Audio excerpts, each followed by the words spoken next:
So he says, this is exactly what he says. I'm told the footage of Shedeur Sanders' meeting with the Giants is so bad that both the Browns and the Sanders family have threatened legal action if it is. What in the NFL is happening right now? The New York Giants just leaked a draft interview recording with Shedeur Sanders, and fans are completely freaking out. Did Shedeur take some shots? Did the Giants forget what the word confidential means? Or did someone accidentally hit reply all on something that was supposed to stay locked away? Get ready, because this roller coaster involves hot mics, bad takes, and a whole lot of drama. What happened with Shedeur on draft night to make him fall to the 5th round, and them talking about the Giants coming out with all that information talking about Shedeur did bad, bombed the interview, all that type stuff. We all know my last video when I talked about the interview tape about Shedeur did not get a playbook.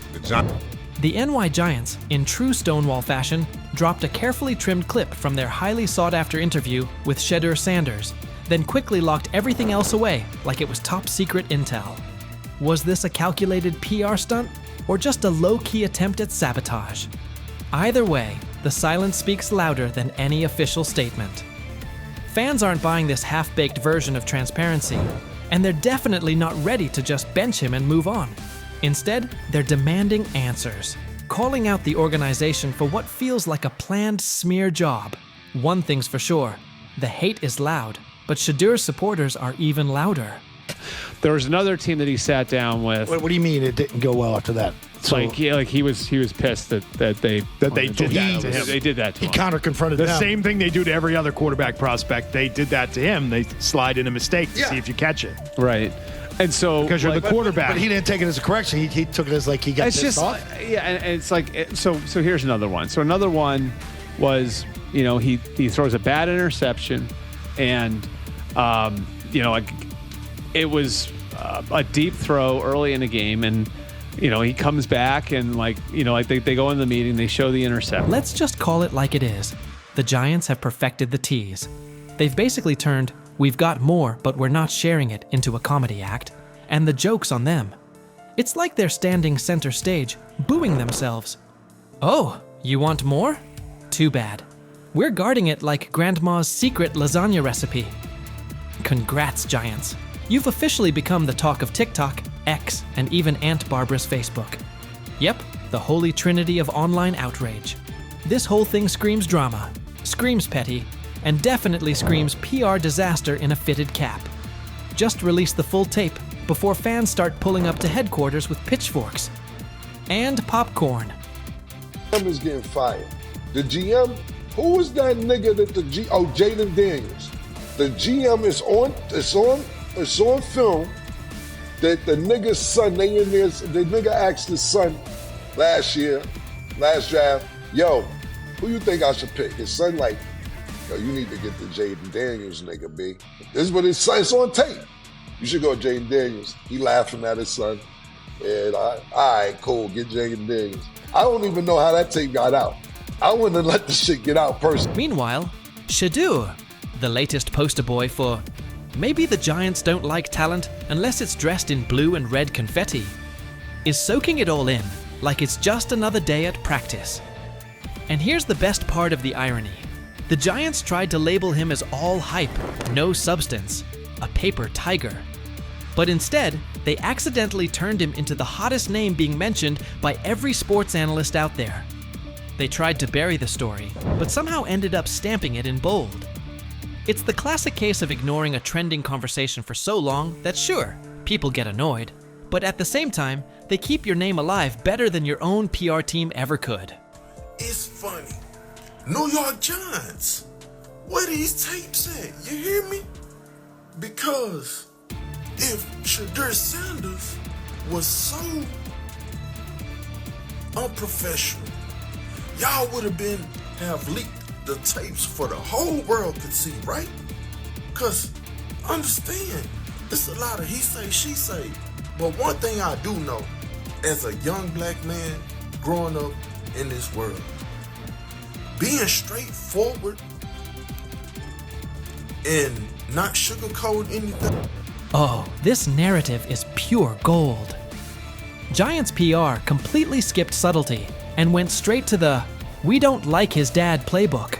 A move so awkward, it's like trying to dunk and ending up in a kiddie pool. You can almost picture them brainstorming it.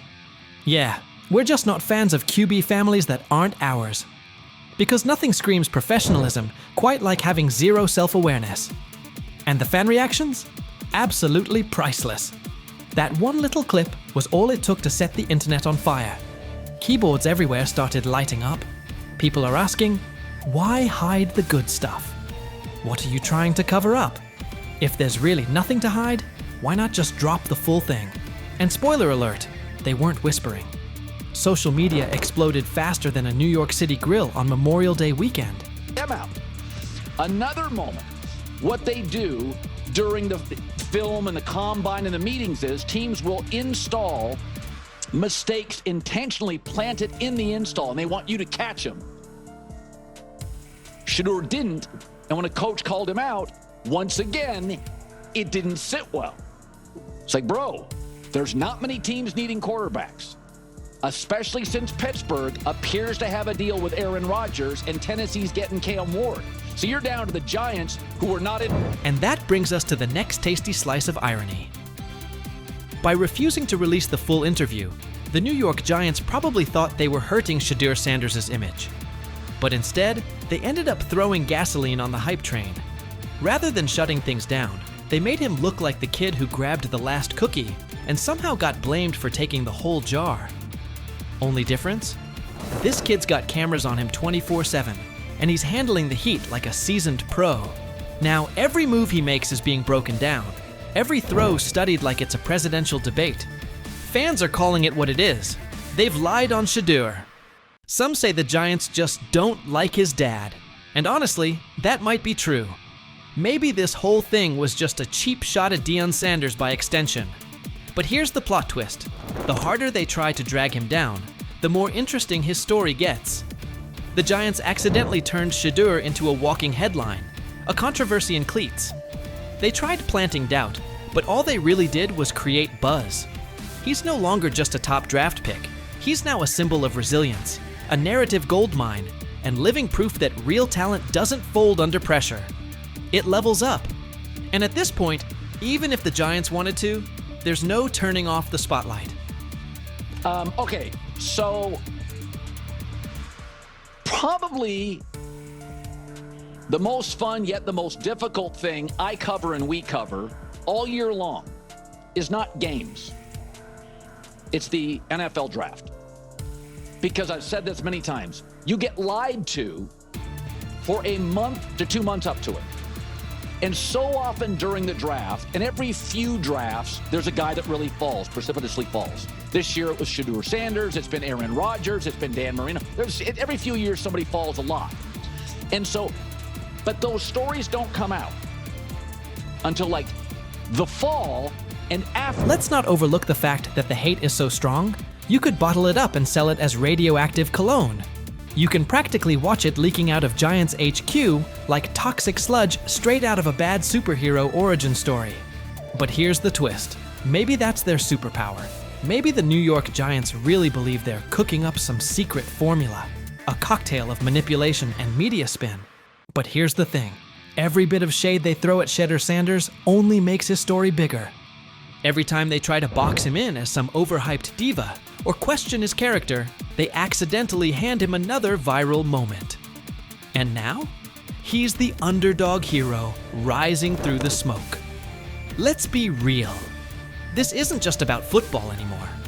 This is about narratives, control, and how the establishment absolutely loses it when they're no longer holding the pen. And the real kicker? They still won't release the full interview. You've got NFL fans, media heads, and entire Reddit threads all chanting, "Drop the tape." Like it's some long-lost Beatles album. Meanwhile, the Giants are just sitting there, staring into the void like nobody saw this mess coming. Now, I don't know if it ever gonna get leaked or not. The tapes, the New York Giants have the tape. They definitely have the tape. It's confirmation that they have the tape. Shedeur didn't do nothing. It's what they saying he did.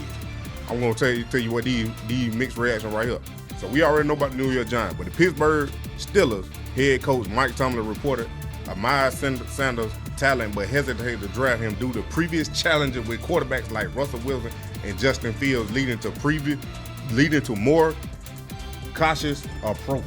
Las Vegas Raiders. Sanders met with Raiders at the NFL scouting combine and expressed enthusiasm about potentially joining the team. His familiarity with the West Coast offense and quick release was noted positive, though concerns about his ceiling. Really, really good. Proud of you. Right. Cool. Really, really nice job. You're not fully proud, kinda. I'm kinda proud. Look, for the flip side, it was a perfect no, but she made plays, she operated. Shedeur he's a very impressive young man. He's poised, he's calm, he's smart. You can tell that he's been raised by, really quite honestly, a Hall of Fame dad. It was, look, we're going to get to know him even more. Andrew Berry is back and stunned everyone with a bold call. He bumped Shedeur Sanders ahead of Dillon Gabriel, jumping him from the 3rd spot to the 2nd. Here's the twist. Berry is all in on Shedeur, and it's intentional. He was the one inside the Browns organization who pushed for Shedeur to join the team. We saw the signs in the preseason. Berry clearly wanted Shedeur Sanders to break through and succeed in the NFL. In regards to Shedeur and Theon's not going to interfere. Theon's not going to be calling the coach. Theon's not going to be commenting about Shedeur while he's in Colorado. Lou, I think there's a lot of just fake news out there. All spring, Andrew Berry zeroed in on Shedeur Sanders. His initial plan was to get him in the 1st or 2nd round. When the board didn't break that way, you could see the urgency. By round 5, Berry pushed the issue. He pressed the Haslams to greenlight the pick and bring Shedeur to Cleveland. His pitch covered more than arm talent and processing speed. He emphasized Shedeur's market presence and ability to lift the franchise's profile. That combination sealed it, and the Browns made the move. From there, Shedeur quickly became one of the team's most visible figures, which many around the league expected. Cleveland then moved Kenny Pickett, narrowing the depth chart traffic and giving Shedeur a cleaner runway to compete for meaningful snaps. The message was simple: opportunity is coming, and the path is clear. After a strong preseason debut, Berry sought Shedeur out and delivered direct praise. That wasn't a routine pat on the back, it was a deliberate public endorsement. It signaled how the Browns view him, not just as another quarterback on the roster, but as a priority investment with both on-field upside and off-field impact. The organization's actions, draft capital, roster moves, and visible support line up behind the same idea. They're betting on Shedeur Sanders and intend to give him every chance to grow into a central piece of this team. Really, really good. Proud of you. Right. Cool. Really, really nice job. You're not fully proud, kinda. I'm kinda proud. Look, for the flip side, it was a perfect no, but she made plays, she operated, it's just stacked. I love when you tell the facts, dude. No, but it's okay. Listen, you did a nice job. Andrew Berry's bet on Shedeur Sanders is aging well, and the media is starting to echo that view. Mary Kay Cabot recently argued that Shedeur is the primary reason the Cleveland Browns remain in the conversation after a rough year. In her view, amid team-wide struggles, it's Sanders' presence, his profile, buzz, and flashes that kept Cleveland from slipping out of the spotlight entirely. Without him, she suggests, the Browns likely drift off the national radar. That ripple effect validates Berry's aggressive stance. The move wasn't just about a depth chart, it was about relevance and upside. Cabot also underscored that Shedeur isn't merely a headline, he's a quarterback with real runway to grow. His tools and poise are too substantial for Cleveland to park on the sidelines, and she pushed for a genuine opportunity to see what he can be with proper support. The calculus is straightforward. If he meets expectations, the Browns have a young centerpiece. If he doesn't, the organization can still reassess and pivot. Either way, the signal is clear. Berry's conviction in Shedeur Sanders has positioned Cleveland to capture attention now, while exploring a ceiling that could reshape the team's future.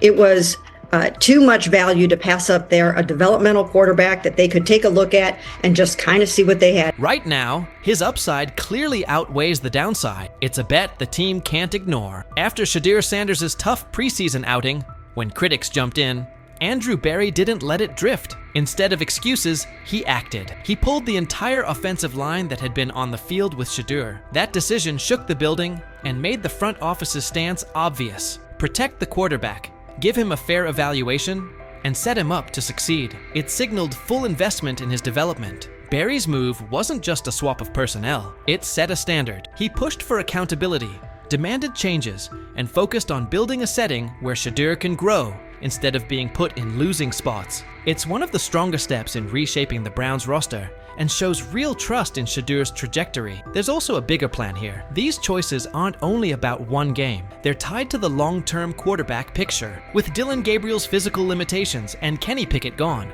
the front office knows it needs a quarterback who can handle NFL speed and punishment. The post-Joe Flacco roadmap depends on getting this decision right. After all of that, Kevin Stefanski's latest comments flipped the tone. He's now publicly backing Shedeur's growth, regardless of outside noise. That's notable because Stefanski previously downplayed Shedeur's upside and critiqued him. With Pickett out of the mix, the focus has shifted. Shedeur's size, strength, and on-field tools are giving him a real edge over Gabriel. While there are ongoing questions about Gabriel's frame, Shedeur looks like the more complete option. That difference could be what pushes him up the Browns' depth chart. I don't concern myself with outside type of things, but I'm committed to his development, just like all of our rookies. So we'll continue to focus on getting our guys better, and that's what we'll stay committed to, and that's what's important to me. TJ Houshmandzadeh has weighed in too, saying the heat on Kevin Stefanski is rising, and a lot of it stems from Andrew Berry's aggressive choices. Houshmandzadeh pointed out that the microscope on Cleveland's quarterback plan is getting sharper, leaving Stefanski with little room for error. His warning was direct. If Stefanski keeps capping Shedeur Sanders' role or downplaying his importance, it could put his job at risk. With the front office and fan base tracking every move and Berry firmly behind Shedeur, any attempt to slow him down could push Stefanski onto the hot seat. Bottom line, Berry's steadfast backing of Shedeur Sanders now defines the Browns' quarterback landscape, and the ripple effects are everywhere. From the early draft push to the decisive preseason calls, Berry has made it clear he intends to give Shedeur a real runway. That stance hasn't just shifted the depth chart, it's also forced key figures, Stefanski included, to recalibrate their approach. What used to be a conversation full of doubts about Shedeur's ceiling has turned into a high-stakes pivot point, with Berry's conviction driving the agenda. As the pressure builds, Stefanski stands at a decision point. The spotlight on Shedeur, the expectations from fans, and the backing from the front office leave minimal margin for missteps. Stefanski has to balance his system with the reality that Berry's faith in Shedeur is now central to the team's direction. The future of the position in Cleveland may hinge on how well Stefanski manages that balance. With Berry all in, the trajectory looks promising, but Stefanski's choices in the coming months will determine whether Shedeur's rise takes off or stalls. What's your read on Andrew Berry's aggressive approach and the pressure on Kevin Stefanski? Do you back Berry's unwavering commitment to Shedeur Sanders? Or is it too much risk for a young quarterback? And how do you feel about Stefanski's shift in tone, given his earlier skepticism? Share your take below. Does this pressure cooker sharpen the Browns, or set them up to stumble?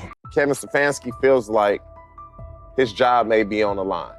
I don't concern myself with outside type of things, but I'm committed to his development, just like all of our rookies. So we'll continue to focus on getting our guys better, and that's what we'll stay committed to, and that's what's important to me. And so you didn't give this man a fighting chance to compete. He went into a gunfight with 2 knives. He gonna lose that every time. You know you're going to waive Tyler Huntley. So what good did that 2-minute drive do for him? Was it going to help him?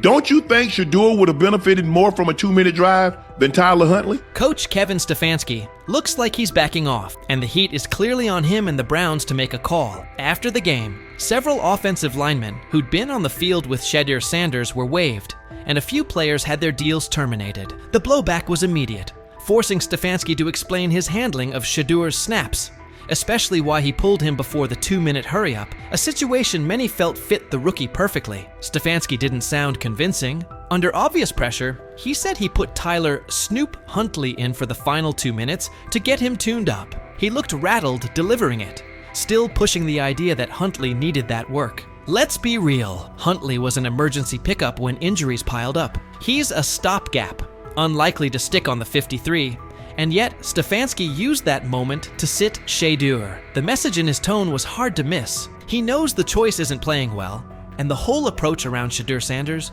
is already blowing back on the staff. Before we go deeper into Stefanski's full comments and what they mean going forward, don't forget to like the video and subscribe for more updates. As for the decision itself, the head coach's shaky explanation only highlighted how tense things have become. Framing the move as a tune-up for Huntley doesn't track with the stakes or with Shedeur's development timeline. It looks less like a plan and more like a scramble, and it's starting to backfire. And did you, I'm sure you kind of answered this last night, but why didn't you keep him in for the 2-minute, or why did you decide to take him out? Yeah, nothing more than decided to give Snoop. TJ Houshmandzadeh, the former NFL wideout, didn't mince words about Kevin Stefanski's handling of Shedeur Sanders. He said that in all his years around the league, he's never seen a coach appear so uninterested in a player's success. To Houshmandzadeh, Stefanski's choices look personal, like there's a grudge against Shedeur, and that's what he finds most troubling. TJ Houshmandzadeh called the bias blatant and cautioned that, if it's real, the push on the Browns to dismiss Kevin Stefanski will only intensify. The fans gonna be saying, Shedeur our quarterback. Shedeur should be our starter. Shedeur should be the guy that starts game 1, week 1. Look what he did. They didn't want that to happen. And I don't know what's going on with Kevin Stefanski. It's almost as if, and I don't even want to say this, but I'm gonna say it anyway. And that's exactly how it came across. Kevin Stefanski's body language said plenty. He looked like a coach feeling the axe over his shoulder. TJ Houshmandzadeh added that this isn't the first time Shedeur Sanders has been treated this way. He pointed to the opening preseason game, where Shedeur was sharp, yet Stefanski offered no real praise. Now, after what unfolded yesterday, it looks like Stefanski is pushing the idea that Shedeur was at fault, almost as if he's trying to validate the staff's stance that they were right and Sanders was wrong. TJ even suggested it felt like the situation was engineered from the start to make Shedeur come up short. Well, like when he played well the first game, he was so off-putting, like, oh yeah, well, we'll see what happens next. Like, he played great, man. He exceeded our expectations. He didn't say none of that. And so to me, it's as if they want him to fail so they can justify doing what they want to do. And Houshmandzadeh's red holds up. From the very first preseason outing, Kevin Stefanski's slant felt apparent. Even after Shedeur Sanders put together an impressive, mistake-free showing, Stefanski declined to highlight him, retreating to broad comments about developing all the quarterbacks and skimming past Shedeur's standout work. It didn't come across as genuine buy-in on Shedeur's future in Cleveland. Now the spotlight is squarely on Stefanski, who seemed intent on easing Shedeur towards the margins. Ironically, the coach looks more vulnerable than the rookie. After weeks of rigid messaging and thin criticism, he's suddenly pivoting, saying they'll concentrate on developing Shedeur Sanders. An about-face that screams pressure from the fan base. And it isn't only fans. Reporters and analysts are pressing him as well. Emmanuel Acho weighed in, arguing that by placing Shedeur with an offensive group filled with players unlikely to make the 53, Stefanski engineered a no-win evaluation. Acho's point was straightforward. Even a quarterback with Tom Brady's resume would have struggled in that setup with that caliber of support. In those conditions, any rough patches for Shedeur were predictable, an indictment of the context, not the quarterback. The COVID year, so he gave everybody an extra year if you wanted it. Understandable. But listen, it's what the chat said. The chat believe he took a shot or no? Let me look in the chat. I ain't even open my phone. Hold on. I'm curious to see what the chat would think.